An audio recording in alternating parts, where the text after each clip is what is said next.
Hi, this is Dr. Fry, and this is going to be a video on the second part of Chapter 19. But the first thing I wanted to show you is actually how to access your textbook. So I put the link in under resources in your Google Classroom, but it tells you to go to openstax.org/subjects, and this should come up. You're going to click on Science, and we are actually using this book here, Concepts of Biology. You're going to click on that, and then this should come up. Okay, so here's your table of contents, and we are doing Chapter 19, which is right here. So you can click on Chapter 19, and all the information is here. So I have tried, there's the pictures, and you can go to next. So this is the whole book. Oops, I don't know what that. So this is the book, right? So this is if you would rather look at the book, and if you some people have said that they can't find the answers to the study guides, it should be right here. So again, so this is Concepts of Biology. So I think I should put that in your that should be under resources in the Google Classroom. Okay, so that's the textbook. Okay, so we're going to go ahead and get started here. And this is the second part. So this is the second part. So in this part, we're going to do the human population and community ecology.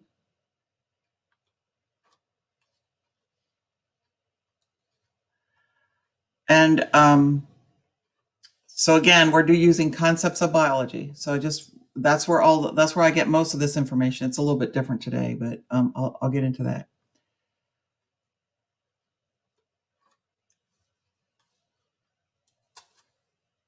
All right. So just to review, we did a population demographics and dynamics. We did population size and density. So I held a whole lab on an estimated population size, which we didn't get to do. We did species distribution, demography, those life tables and survivorship curves. And then we did the 3 types of growth: arithmetic, exponential, and logistic. And there is actually there is a population growth dynamics on as an assignment for this week coming up. All right, and then we did population dynamics and regulation. We did density dependent and density independent, and then we did R versus K. So that's what we did. So we're going to do human population. I'm actually not going to spend a lot of time on this. By the end of the section, you will be able to discuss how human population growth can be exponential, explain how humans have expanded the carrying capacity of their habitat, relate population growth and age structure to the level of economic development in different countries, and discuss the long-term implications of unchecked population growth.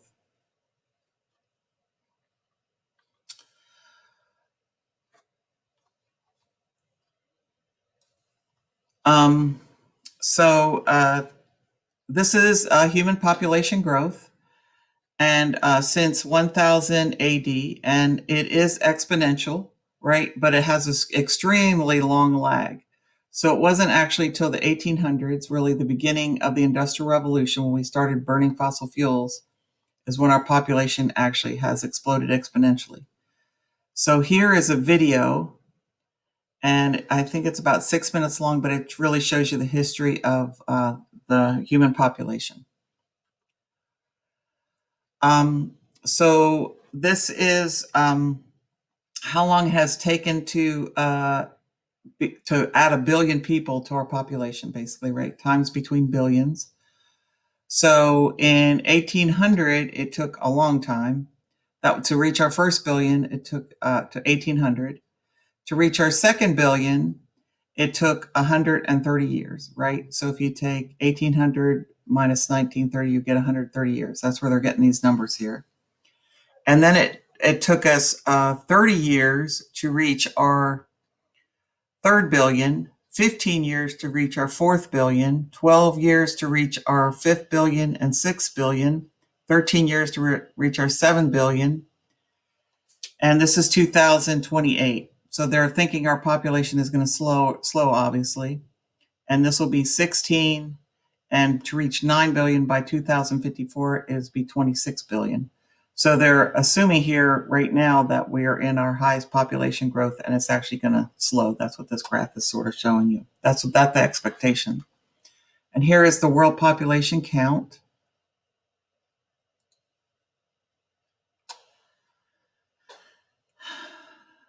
Let's see if it's going to load. There we go. So this is world population. So we have 7.8 billion people. So we're going to reach 8 billion in not too very long.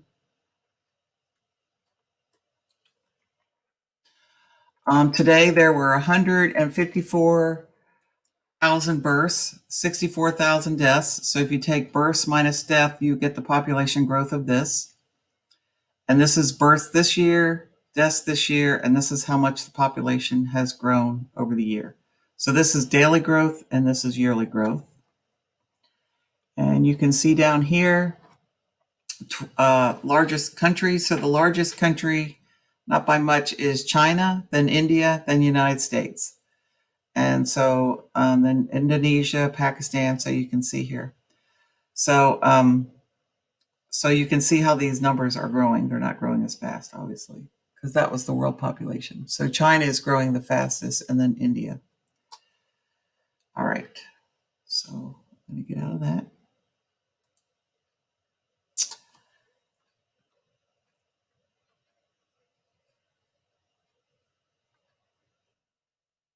All right, so I know we didn't do density-dependent regulation, but you'll know what that is by the end. So what is the carrying capacity of humans? So that's a hard question to answer because there's lots of different factors, mainly human intelligence, society, and communication. So the way we do agriculture now, right? So you're eating strawberries that were grown in Mexico or California or Florida. You know, your bananas come from Indonesia or South America. You know, the way we grow meat, we do, you know, factory farming. We have language to communicate technology. Humans have migrated. So the original migration was out of Africa, but this country has immigration problems, depending who you talk to. Public health, we now have sanitary sewers and safe drinking water. So, you know, not as many people are getting sick and people are living longer. We have antibiotics and vaccines. We have technological advances. We have urbanization where resources are sort of compacted into cities. The big thing is burning of fossil fuels, which is a plus and minus because that causes climate change. But there's lots of other really things that we do to actually make our carrying capacity bigger. All right, so we'll talk about age structure, population growth, and economic development. So the age structure of a population is an important factor in the in population dynamics. So age structure is the proportion of a population in different age classes. Models the incorporate age structure allows better prediction of population growth. Models that incorporate age structure allow better prediction of population growth, plus the ability to associate this growth with the level of economic development in the region. So basically, these are 4 different population pyramids. And so you can see this is age. So this would be juvenile. This right here would be reproductive age, and above 65 is post-reproductive. So those are the sort of age classes. So basically, this is when you're born, and up here is when you die. And then they have separated into male and female. And so this one has rapid growth. All right. So these reproductive individuals are having lots of kids. So they're more than reproducing themselves. So they're having more than 2 children, basically.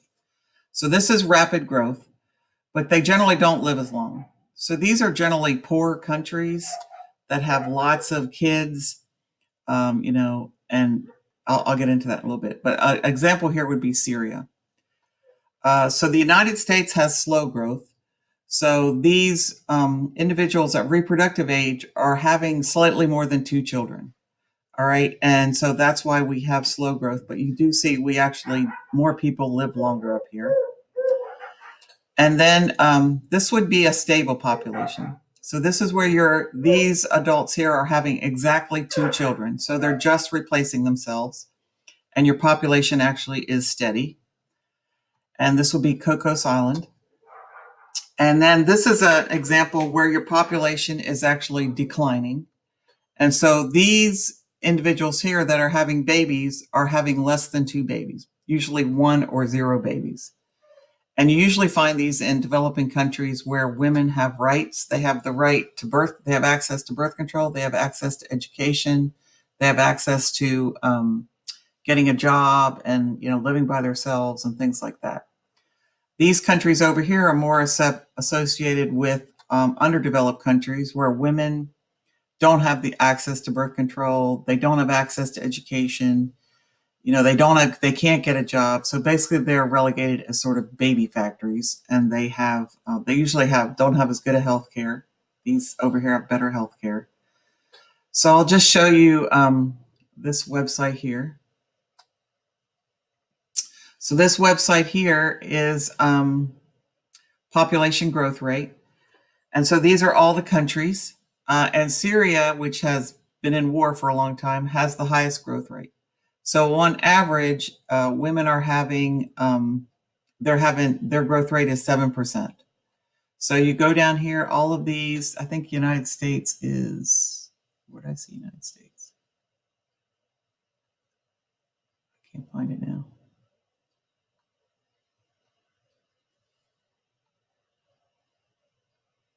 Can't find it.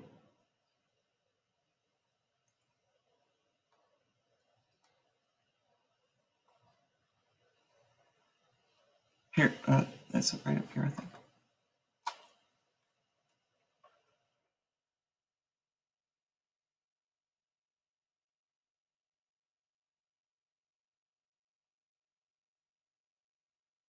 Anyways, I can't find it now. I found it before. I can't find it now. It's in the green.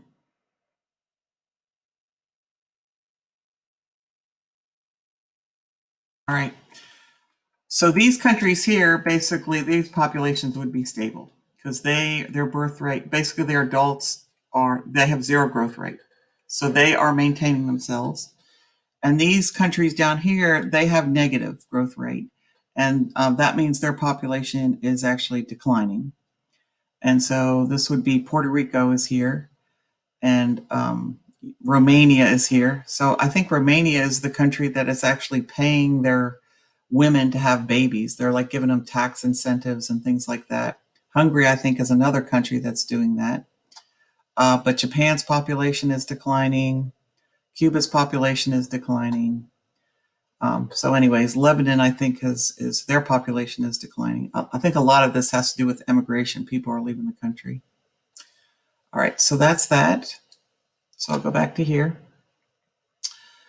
All right. And then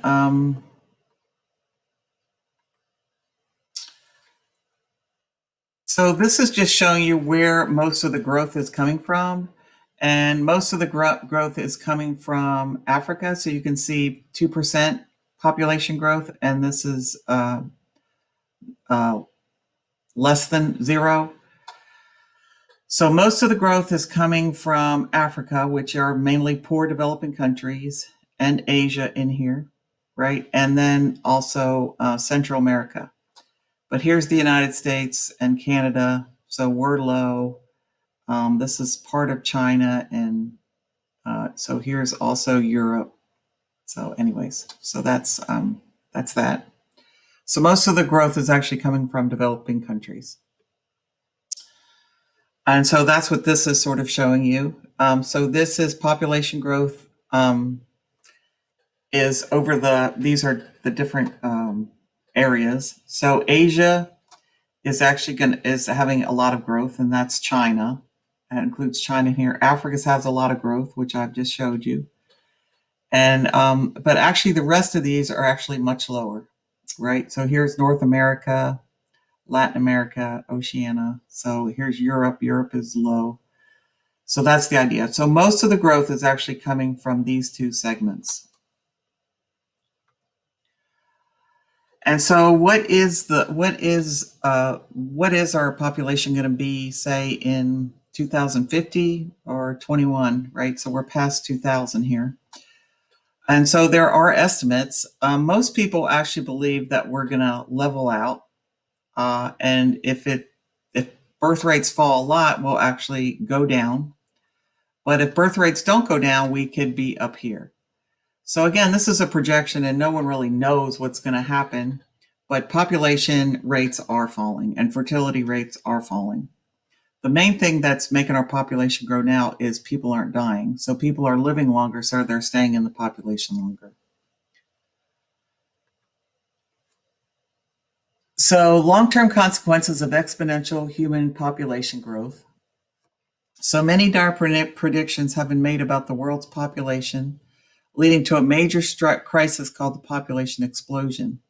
In the 1968 book, The Population Bomb, biologist Dr. Paul R. Ehrlich wrote, "The battle to feed all of humanity is over. In the 1970s, hundreds of millions of people will starve to death in spite of any crash programs embarked upon now. At this late date, nothing can prevent a substantial increase in the world's death rate." While many critics view this statement as an exaggeration, the laws of exponential population growth are still in effect, and unchecked human population growth cannot continue indefinitely. So obviously this prediction didn't happen, but this was really during the time of when agriculture became industrialized, so we produced a lot more food. But at the same time, there was lots of habitat destruction, lots of other species went extinct. People got moved around. They built a lot of big dams during that time. So there was a lot of things happened actually after this time that actually allowed us to feed all these people. Okay.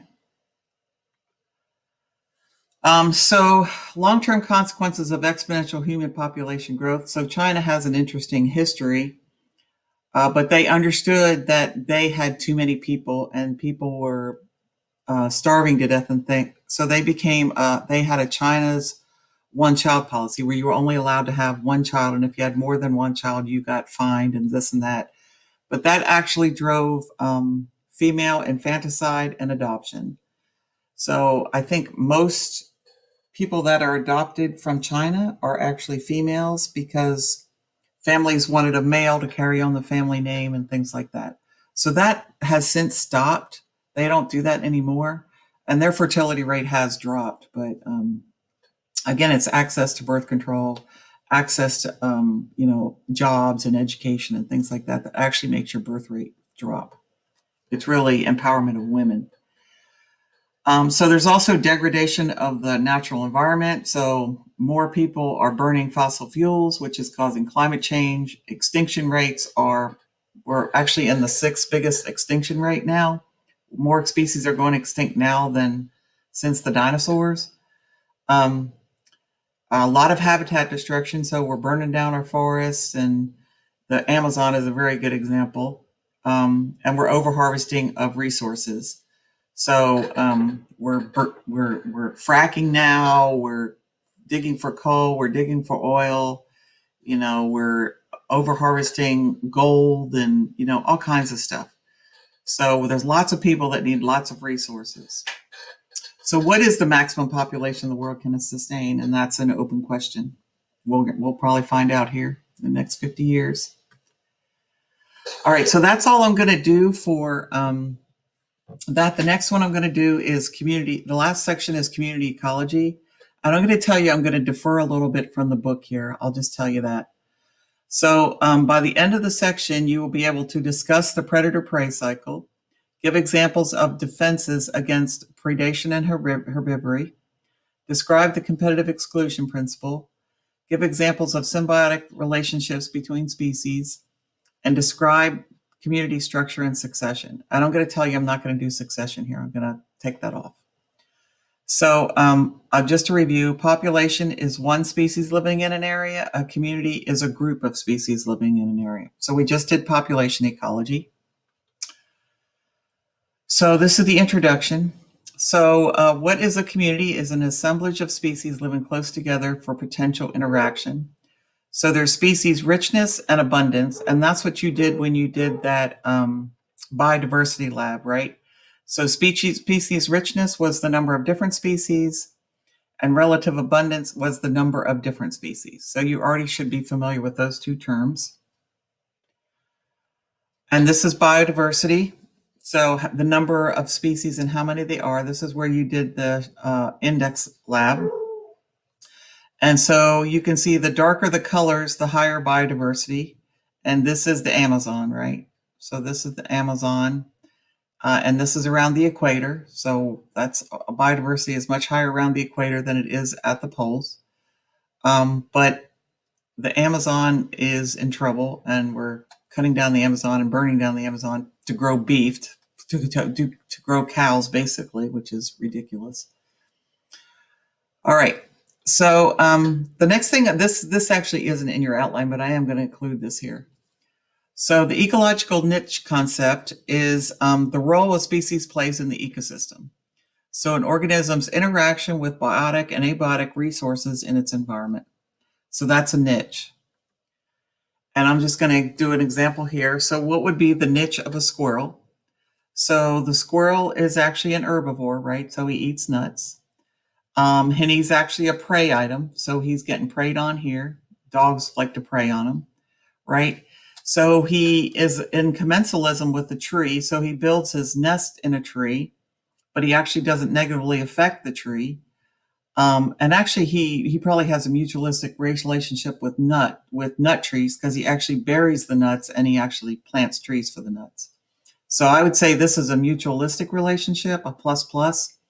So he benefits because he gets something to eat. The trees benefit because they get the squirrel plants their nuts.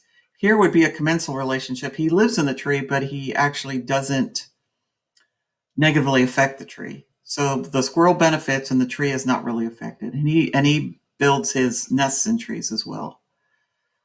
He also competes with deer, particularly in the winter, for nuts and things like that. So he's also a competitor. So that's the idea, is sort of this sum of all the. All right. So basically he lives in the forest. So he can't live in the grassland. He doesn't live in the desert. He competes with deer and chipmunks. He's a prey of dogs and hawks. He's an herbivore. He could get fleas and diseases, so he could be a victim of parasitism. So mutualism, I just told you that. He buries the nuts, which benefits the trees. Okay, here's commensalism.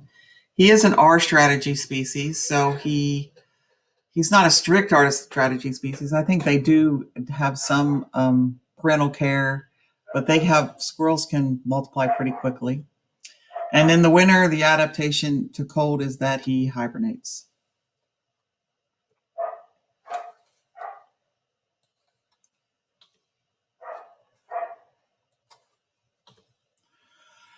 And so that's a niche, and you can have a narrow niche, which would be something like this, or you can have a broad niche, right? And this is the number of individuals. So this is population, and this is a resource use. So resource use could be light, could be food, could be forest canopy, could be water. So this would have a narrow niche, and this species would have a broad niche. And I'll give you an example. So so this would be a panda. So he would have a narrow niche. He can only live in the mountains in China. He can only eat eucalyptics. So he is a very narrow niche. A generalist would have a broad niche, right? And so an example here would be a raccoon. So they can live lots of different places. They can eat lots of different things. They're very adaptable. If you do this, they'll change and do that. And so he is considered a generalist and he's considered a specialist. And actually, where these niches overlap is where they compete. So they compete for this part of the resource right here. This is where they would overlap. And these are just some characteristics. So a generalist species has a wide niche. It can survive in a wide range of environmental conditions. It can utilize a wide range of resources and habitats. It's good at adapting to new conditions and habitats. It has wide tolerance limits. They're good competitors. They're generally R strategy species. A specialist species then would have a narrow niche. It can survive in a narrow range of environmental conditions, can utilize a narrow range of resources and habitats. They have a limited diet. They cannot adapt to changing environmental conditions, more likely to go extinct, and they're more likely to go extinct. These generally are species that are on the endangered species list. And they have narrow tolerance limits. They're easily outcompeted. They're generally K strategy species. So that's broad versus narrow niche, or generalist versus specialist. So this will be a generalist. This is a horseshoe crab. It can eat a wide diet on the floor of the seabed. It can tolerate a wide range of water temperature. It can survive in low oxygen and can survive out of water for an extended period of time. So these are usually washed up on shore if you go to the beach. But that's a horseshoe crab. He's a generalist. Another generalist would be a coyote. So they have highly varied diets, and this is their range, right? So they're all over North America, up into Canada, into Alaska. So they have a wide range. They have a varied diet. Here they're moving into cities. This is actually a picture of a coyote on a bus in Chicago. So they travel in packs when resources are plentiful, but they are solitary when resources are scarce. That affects their population rate. And actually, there's open season on coyote. So out west, they actually have these coyote roundups where they go out and kill as many coyotes as they can. Supposedly, they kill their sheep and things like that. But they are moving into Kentucky, and they are in Kentucky. And probably most of you have maybe seen a coyote. But anyways. Another generalist would be a raccoon. And again, he lives all over the United States except for here in the desert. He lives down into Mexico. He lives up in Canada here. So he has a very wide distribution. He is a generalist. He can eat all kinds of different things. He can, get in your trash. He can, most of you, I'm sure, they're dead on the road all the time. So they're highly adaptable. They're very adaptable to humans. So this will be a specialist. So this is an orchid mantis. It lives only on certain orchids and in the tropics. So you can see this is highly specialized. So he can only live on a pink orchid. He cannot live on a orange orchid or a red orchid because he would be obvious. But he is a praying mantis, so he is a predator. So he is a predator. All right. This is another specialist. So this is a sword-billed hummingbird. So he only lives in high elevation. So he has a super long beak. They're not around here. So they only live in the Andes Mountains, high up in the Andes Mountains. So again, their habitat is very restricted as compared to the generalist. Another specialist would be the panda.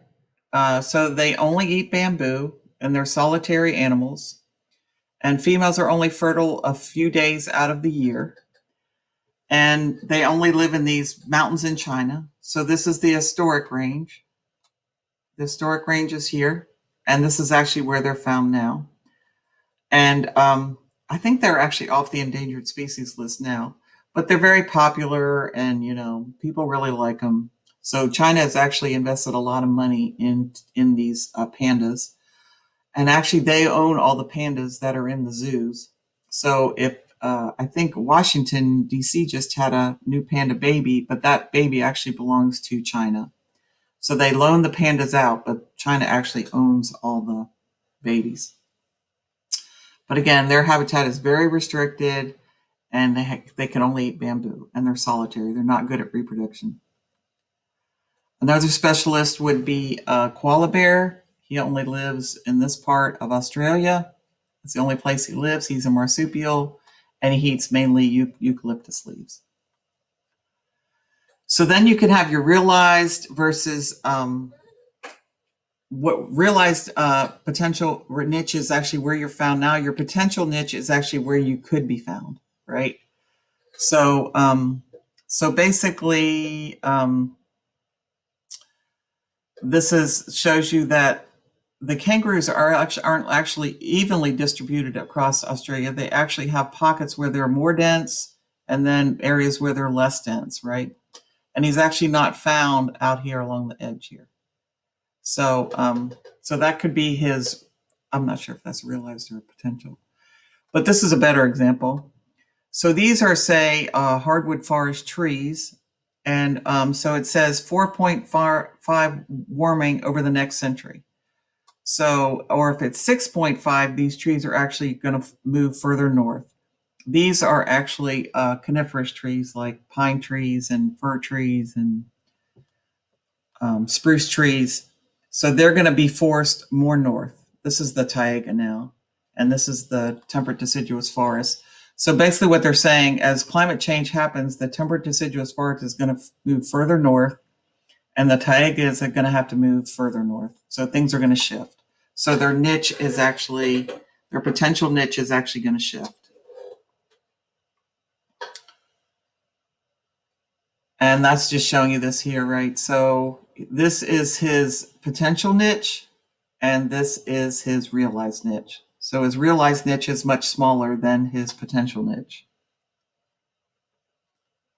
And that just shows you this, that your realized niche is really a subset, usually not found everywhere where you can live because things are limiting you, like prey or competition is limiting where you actually are found to live. So then how many niches are there? So here you can see there's niches by ground layer, shrub layer, understory, canopy, emergent, and you generally find different types of animals at each of those levels. So does evolution find a finite number of jobs? So this is an example of Australia, which has been separated from, it's an island that was separated a long time ago. So they basically evolved separately than this line. This is placental animals. This is basically what you find here. And these are marsupials. But basically they sort of fill the same niches, right? So they have burrowers, they have anteaters, they have mouse, they have climbers, they have gliders, they have cats, and they have wolves. This is extinct. And I think he's extinct too. But anyways, but the idea that there seems to be selection for certain types of niches and body types.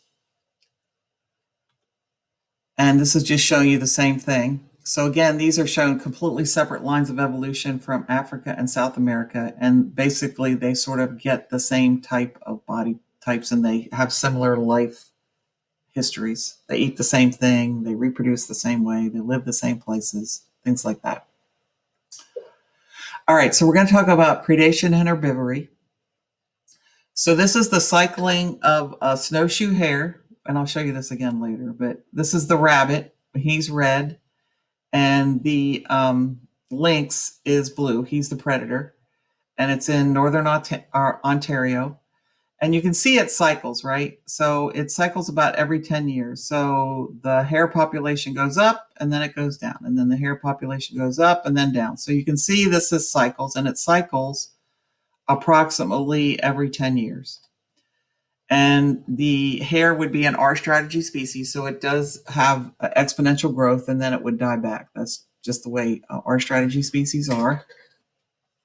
But you can see the lynx actually lags a little bit behind here, right? So it lags a few, predator population lags a few years behind the prey population.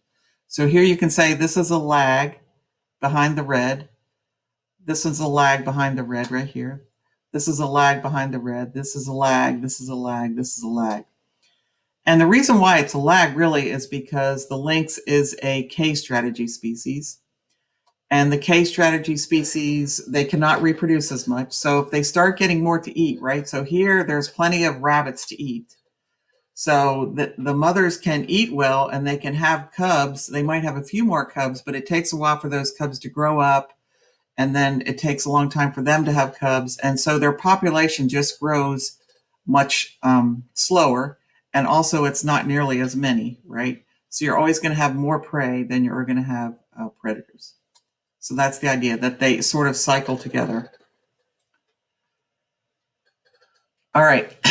So predation and predator avoidance are strong selective agents.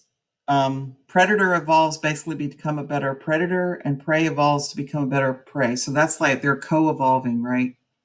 So if the prey evolves to become faster, then the predator has to be faster. Or if the prey comes out at night, then the predator has to have better eyesight. So they're constantly evolving. So species have evolved numerous mechanisms to escape predation and herbivory, and also to be a better predator. I'll put that here too. And the defenses may be mechanical, chemical, physical, or behavioral. And I'm going to show you some examples here. So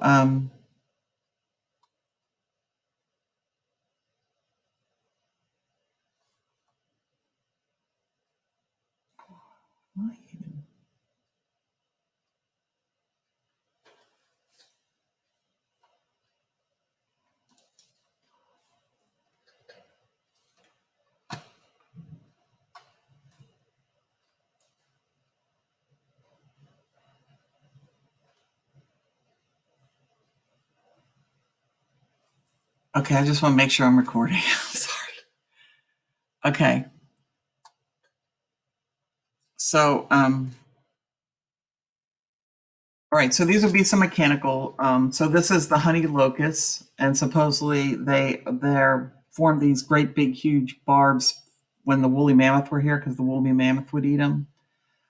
This is foxglove, and it actually if can make you nauseous if you eat the flower. So this would be a physical defense. So they're actually camouflaging with the environment, right? And he's camouflaging with the environment.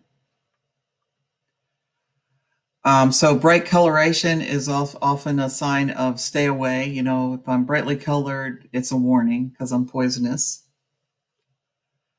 And so I think you should have watched that movie about the monarch butterfly. So the monarch butterfly, this is the larvae or the caterpillar, right? So it doesn't have here's an egg right here. So here's an egg, and then the caterpillar grows up to be a big caterpillar, and then it goes into its J, and it will make a chrysalis, and then it'll stay in the chrysalis for about a week, and then it will become a butterfly. But the monarch caterpillar will only eat milkweed, and so the female will only lay their eggs on milkweed. So that's why you should have milkweed in your yards and things like that to actually for the monarchs. So the milkweed is toxic, right? So the milkweed is actually a parasite, right? It's not a parasite, but it's a predator. So the milkweed actually doesn't like being eaten by the caterpillar because it can kill the milkweed. It generally doesn't, so the milkweed has evolved to have this toxic thing to avoid from being eaten. But the monarch caterpillar has evolved to be immune to the toxicity of the milkweed. But then it actually incorporates that toxicity into its body, and it becomes toxic to other predators. So it is also brightly colored. So it is brightly colored also to warn predators. So this the caterpillar will metamorphosize into a chrysalis for about a week, and then it will emerge as a butterfly. So this butterfly actually will maintain that toxicity that this caterpillar had, and which deters predators from eating. And it's also brightly colored to warn predators. But this is the chrysalis. So they also have this really weird migration pattern. So they overwinter in this one forest in Mexico, and I think that was in that movie.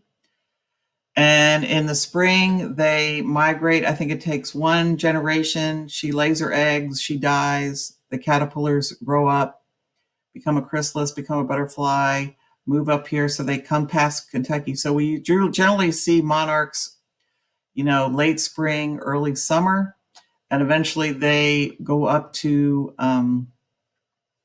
they can go up to Canada.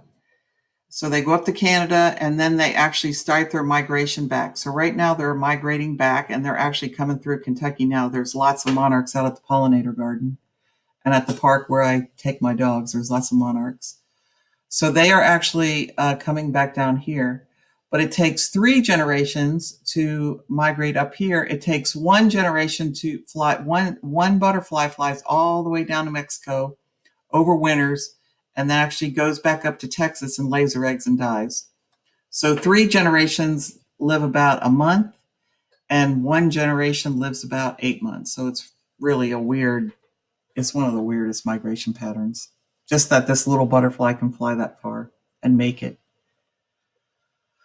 So we'll talk about Batesian mimicry. So this when organisms resemble other species. So camouflage is when it resembles like the environment. Mimicry is when they resemble another species. So you're going to have Batesian mimicry and Müllerian mimicry. So Batesian mimicry is when a harmless, non-toxic species mimics a harmful one, and that's basically for protection. And I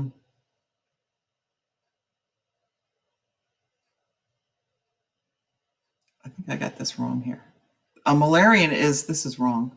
So Müllerian is when the species look alike, when more species look alike. This is wrong here. I'm sorry about that. I think it's right here at the end. And here's a Mr. Anderson video that actually explains it pretty well.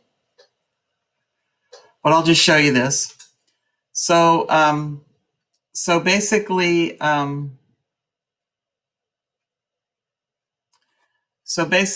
this wasp is poisonous and this one is not. So the idea is that this one is mimicking this one, because if something sees this and says, "Oh, I'm not going to eat that because it's yellow and black," it's going to think the same thing when it does that. So it actually gains protection. This is a snakehead caterpillar. Here's a little video. But basically, if you bother it, it actually acts like a snake. So it's actually mimicking a snake if you bother it. So this, I might have got that backwards. But this is Batesian mimicry. Again, I would watch that video. I might have messed this up. So, so this is the Texas coral snake, and this is the Louisiana milk snake. So this says red and yellow kill a fellow. So if the red and the yellow stripes are together, it's toxic, right? So there's yellow on both sides of the red. And if it's red and black, venom lac. So here, actually, the black and the red are together, right? So basically, the yellow and the black stripes are flipped on these snakes. So this one is not venomous, and this one is venomous. But if you're close enough to actually look at that, you're probably in trouble. So anyway, so this one is the venomous one, and this one is the cheater.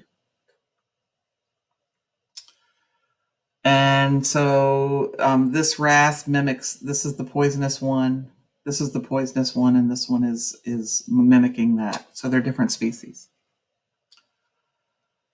Okay, so this is bright. So Müllerian mimicry is where 2 or more unpalatable or toxic species resemble each other. So here's the monarch, the queen, and the viceroy. They all look very similar, and they're all unpalatable.